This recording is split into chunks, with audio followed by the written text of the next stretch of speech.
Welcome back to the DII Nation Podcast, ladies and gentlemen. I'm your co-host, Wayne Cavadi, and joining me once again is the great Bethany Bowman. Say hello to the nation, Bethany. Hey, great to be back here today with the DII Nation and excited to have our two guests today. So let's get right into it, Wayne. Yeah. Last week we had Grand Valley State on, and we invited them to start things off because they had a challenging start to 2022, and they had to go out to Colorado and play two very tough games, and one against the Colorado School of Mines. And our guests this week can say the same thing. Yeah, that's right. But we'll get to those same minds in that game a little later. Joining us today, though, is Angelo State football's head coach, Jeff Girsch, and starting running back, Nate Omayebu.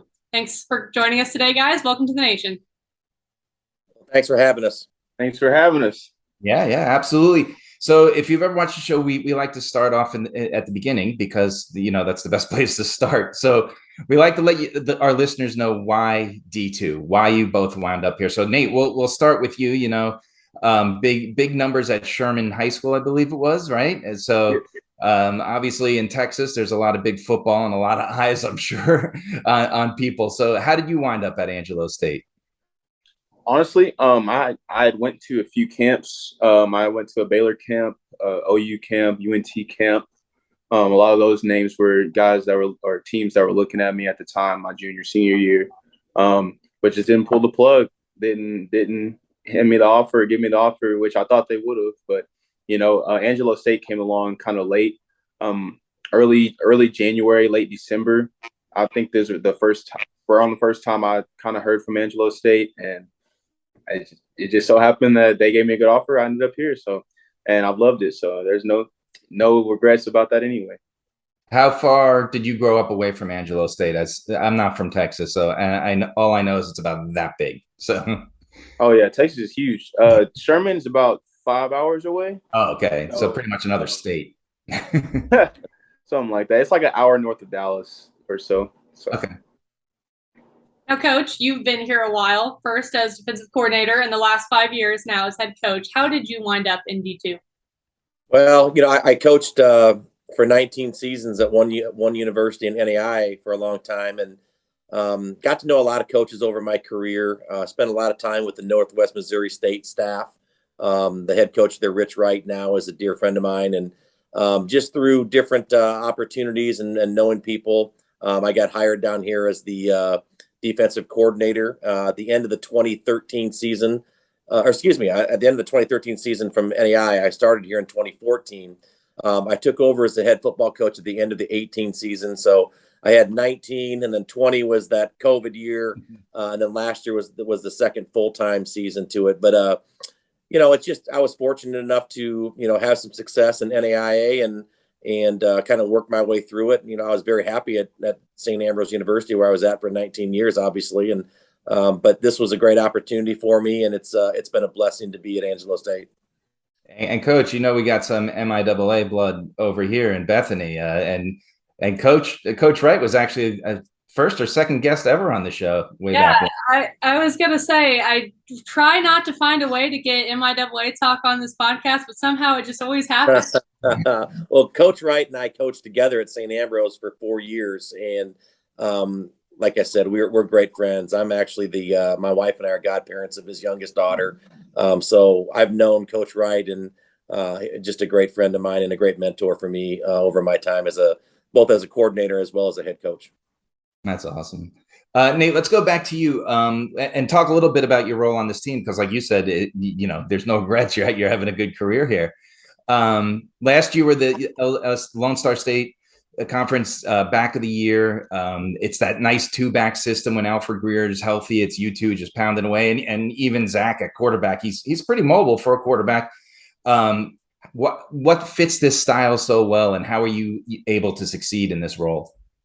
I think I could play in any kind of style. Personally, I feel like I could. I feel like I have those abilities to do that. But just all of us coming together, that's literally what it is. Everybody doing their 111. That's any style that anybody or any player plays in. It all comes down to everybody doing their job at the end of the day. So I feel like it's not so much of me; it's all of us collectively knowing what our assignment is, knowing what we're supposed to do on every single play, every single snap, and just giving it to our best ability in doing that. And then success just comes from that. That's just how it goes. Once you do it to your hardest capability every time, good things happen. So I would say just all of us working toward a common goal. We have a saying called pull the rope, win the day, pull the rope. All of us pulling the rope the same direction, working towards moving the ball down the field, whether that's a pass play, run play, anything we have designed for the game. So just a collective effort, really. And last week you got to be kind of the premier back. You had a huge game. How did that must have been good feeling for you? Yeah, of course. Yeah. Well, and then Coach, looking back for you took over in 2018, and by 2019, you had an 8-3 team on your hands. You had all this momentum, and then 2020 happened. Now you did get to play a few games, but how much did that time help prepare you for the 2021 historic run that you made? Well, there's no doubt that 2020 was a huge year for us. I got to give credit where credit's due. Our athletic director, Coach Reed, James Reed, fought tooth and nail to get some games played that year. And what it did, it introduced some players, to some more playing time. But, the development of Zach Bronkhorst, our quarterback, that was his first year starting. So he got 4 games under his belt in 2020 and not have to come into that 21 season, without a start. So it was huge for us. We got 4 games in that year. We played WT twice, a home and home, and split with them. And then we played 2 Division I games. We played Stephen F. Austin, where Coach Carthel is coaching there, and he's an Angelo State alum. So we went down there and played a really tight football game with them in 2020. And then the next week we went and played at ACU and really got after ACU. That's, an FCS program going there. That's when we kind of knew that this team was going to be special. So the development we had in that game, that season, I should say, those 4-game season was huge for what happened for us in 2021. And I credit our athletic director for fighting tooth and nail to get that done. Yeah. Let's talk about that 2021 season. It was a great season for you, but it did come to an end in the quarterfinals against Colorado School of Mines, which brings us to present day, right? But that game was a classic D2 football playoff game, right? Number 1, number 2, ferocious Angelo State comeback in the fourth quarter, trying to make the comeback happen. Nate, if I remember, you missed that game, right? So this year we go to 2022. You're not going to miss that game. How pumped were you personally, and how ready was the team for this game? I can say there was no other thought in our mind going into that game than winning that game. Everybody felt the exact same way, and we didn't want to feel the same way we felt the year before when we went up there. So I was pumped about it. I was ready to play them because obviously I hadn't played them the year before. I didn't get to see firsthand what they were like, playing against them. I've been thinking about it for a year. So it was a lot of emotion going into that game, particularly just because they were the team to beat us in the playoffs. And we felt really, or not comfortable, but we felt really good about our team last year and our chances of making it to the end of the year. And even though we came up short, we still had an amazing team. But this year, I think we just honestly all together knew that we weren't going to let that happen again. And we just all came together and did what we had to do to get that win. And it was another unbelievable game. Coach, how was your heart feeling during that game? It's crazy. You think you do this long enough that eventually those butterflies and things go away, but they don't. It's just those are the games that Angelo State wants. Those are the games that I want as a head football coach. Our players want. We want to play great teams, like Mines. And Mines beat us last year in a really good football game, and we didn't feel like we played our best game of the year that year, but they had a lot to do with that. They were a really good football team. But we felt going in, having Nate healthy and having the opportunity them to see him. He's a different type of dude. He's a different type of back, and another year of experience with Zach, and development there, and our defense as well. So we knew going in that game it would be a tight football game. They had a ton of guys returning that were on that Final Four team, and so it was an honor to go back and play that game. And that's something. It wasn't scheduled. It wasn't scheduled till after we played them in the playoffs. They had an open date, we did, and we made it happen as fast as we could. Both universities did. And again, I commend them as well. They want to play those type of games as well. You look what their non-conference schedule was, going to play at Grand Valley and then playing us. I mean, that's a tough 2 games, in that part of it. But I respect that with their coaches and what they wanted to do, as well as what we wanted to do here. Those are the games that you remember. Coach, a 3-0 start, a huge game coming up against West Texas A&M this weekend, but the Lone Star Conference has a bit of a new look this year, and no more Texas A&M Commerce to contend with. 3 new teams, including a playoff team from last year, in the mix.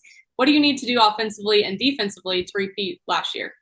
Well, offensively, we talked about it. Nate hit on it a little bit too. It's preparation. It's having great consistency in what you're doing, making the plays over and over again with great consistency. We talk about that on defense.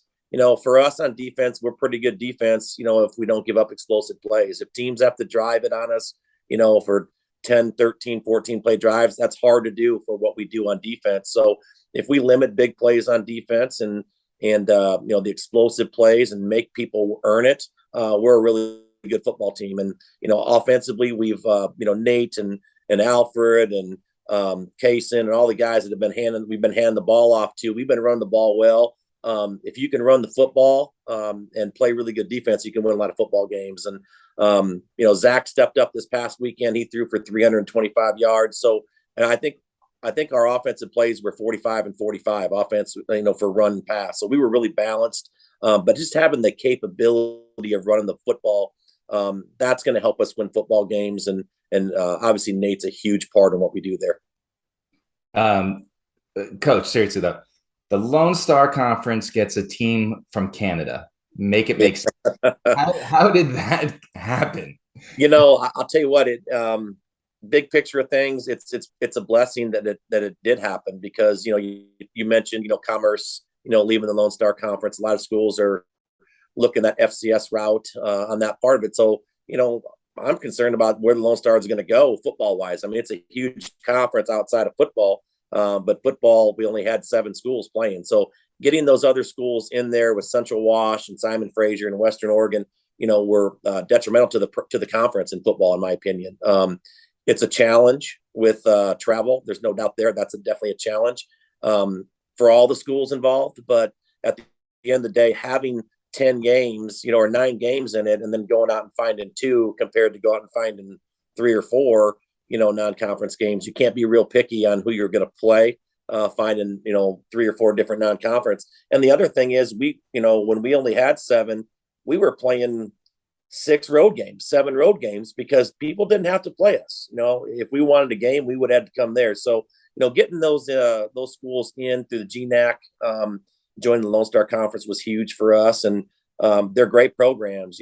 Central Wash, being a playoff team. Western Oregon not too long ago was playing good football. Simon Fraser has made huge improvements with it. And we're excited to get to play those games. And I'm excited not having to find more non-conference games. That's a lot of work to do. So it's good for us to get those teams in the Lone Star. Yeah. And while the Lone Star has a different look, we can kind of say the same thing about Super Region 4, right? So like we said, the Texas A&M Commerce kind of dominated that area for a little bit, especially from the Lone Star. Minnesota State was always a big name. And then last year we see a ton of new faces, right? Do you look at that kind of as an opportunity, Coach, to sort of claim your throne? Because there is kind of a now, who is the king of Super Region 4? Is that an opportunity you see? Yeah, for sure. There's what I think a lot of things that are happening in Division II football, and specifically Lone Star Conference, is, the coaching's different. You're getting really good football coaches, guys that are preparing teams and preparing players to be successful. So the coaching has just increased over the years, I believe, within the Lone Star Conference. And, it's getting younger at times. I'm kind of an old guy now, I guess, but, there's just a lot of really good coaching nowadays. And I think that's improved from top to bottom of the Lone Star Conference. If you don't play your best game, you can lose. And that prepares you when you get in the playoffs, facing teams. We faced Duluth in the first round and really had a great day that day. We won by 35 points or something like that. Then you turn around and play Nebraska Kearney out of the MIAA and hold them to 7 points, and one of the best quarterbacks that you've seen when what they were doing offensively. So, yeah, it was a great mix on that. And then obviously going to play mines, right? So, I think with some schools leaving and going in the FCS route, that's improved opportunities and different things. We always had great games with Commerce. I miss that game. I do. I miss playing them. They had a great talent and a great run for a long time. I really enjoyed beating them the last game. Before they went to FCS, we beat them 30-3 last year. So, but again, Angelo State's, we've in 19 when I took over, and made some really good hires, in my opinion. If I did anything right in Angelo State, I hired great coaches, and we've done an unbelievable job of getting these kids prepared, the right system, right kid program, going to recruit. And, these kids have just bought into what we're trying to do. But, Angelo State's going to be a team to reckon with in Super Region 4 for a long time because of the consistency that we're having throughout the program. And for you, Nate, what is the one game each year you're really excited for? So last week with Grand Valley State, we talked about their rivalry with Ferris State. And for you, what's the one that gets you pumped up the most? Honestly, I like them all. I just honestly, I don't have a favorite necessarily. There's a few teams that we look forward to, like that are in the conference, like WT, the team we're playing this week, Commerce. Like there's school rivalries, but for me personally, I like them all. I want to win them all. So I guess I would say WT and Commerce to those two, but now Commerce is gone, I would say probably WT is a good one within the conference. But like I said, yeah, I like them all. I'm ready for them all. And yeah, I looked a little at your social media. It seems like you're playing the game of football for a little extra for someone special. Can you talk a little bit about that? Oh yeah, my dad, my pops. Yeah. So I lost my dad in 2020. That's another big thing that happened. That was a tough year for a lot of people. But yeah, I lost him early 2020. Hadn't seen him since 2013. He went because I'm Nigerian. I don't know if y'all can realize that from my last name or anything. But yeah, I'm Nigerian. He's from Nigeria, Africa. He went back home to see his family because he hadn't been back home in like 30 years or so because he's been in the States. So last time I saw him was at the airport in 2013. He went home. He's been back. He was back there for a while. I would always talk to him and everything. But yeah, I got the phone call that he had some heart problems going on, and he just couldn't make it in 2020. So that was a tough time for me and my family just during that period of time.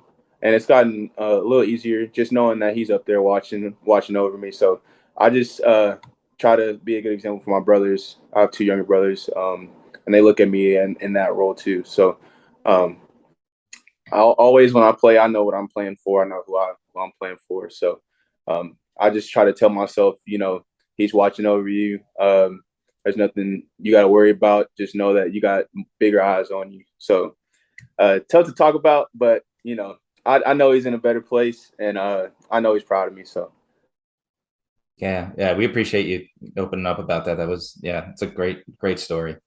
Just our signature D2 question of the podcast: what makes D2 a special place to coach, for you, coach, and for a student athlete to play, Nate? Well, I just think it's a great balance. The D2 coaching, and for me, it's a great balance. For balancing family life, balancing a personal life outside of coaching and doing that, but then getting the opportunity to play and coach against real competitive football. It's a unbelievable conference that we're in, an unbelievable division, region, the whole thing, and it just gives you a great balance. I think it gives you some time to be a dad. It gives you some time to be a coach and be a husband and get to do the things that you enjoy to do and what you should be doing as coaches. But that's the biggest thing. But also the competitive side of it. It's great football. It is, and you see it each and every year. D2s go beat FCSs and that kind of thing. The only true difference, in my opinion, some of the D1s and D2 is just depth. We get great talent, with the amount of scholarship money you get. But that to me is the biggest thing, the balance it provides for me to, be something besides just a football coach, to be a dad and a husband and be involved in the community and do those type of things. That's what D2 is important to me on it. And I chose that. And again, it also helps, the competitive side of it. You get to live that as well. And so it's been a blessing, like I've said, coaching in D2. And Nate, for you, just as a student athlete, what's special about the D2 level?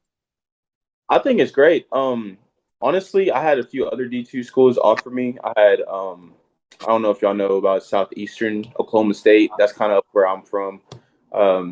They offered me early on, but I knew whenever Angelo State offered me, I was looking into their conference and the Lone Star Conference, and I was looking at the different kind of teams that were along with them. And I say all the time, the Lone Star Conference is like the SEC of D2. Like we have good talent all across the board. And I was up for the challenge, even though that it wasn't necessarily Division I at the time. I thought that it was a good fit for me. It wasn't far from home. My family is able to come to the games, which is huge for me because that's all I ever think about is my mom and my brothers and sisters and stuff. So just being able to have them there, that means a lot to me. And being able to, I feel like a lot of the guys on the team all of them are from the same area or different areas of Texas, so we can all relate in different ways. Or we either know somebody that knows somebody that knows somebody that we know. So it's a small world in the D2 world, especially in Texas. And I think it's great. I've enjoyed it. And let's face reality, we do football right at D2. There's a tournament, right? There's playoffs. We do football right. But that was this. Now we're going to come into the fun part of the show. It's the D2 Nation hot seat. We like to end the show with some rapid fire questions and let the fans get to know you guys. So are you ready? We're ready. Ready. Right. Bethany, let's go. Okay, we'll start off with your favorite football player and team. Now, a lot of people asked NFL, college. You can give us whatever's your favorite. Nate, you go first, man.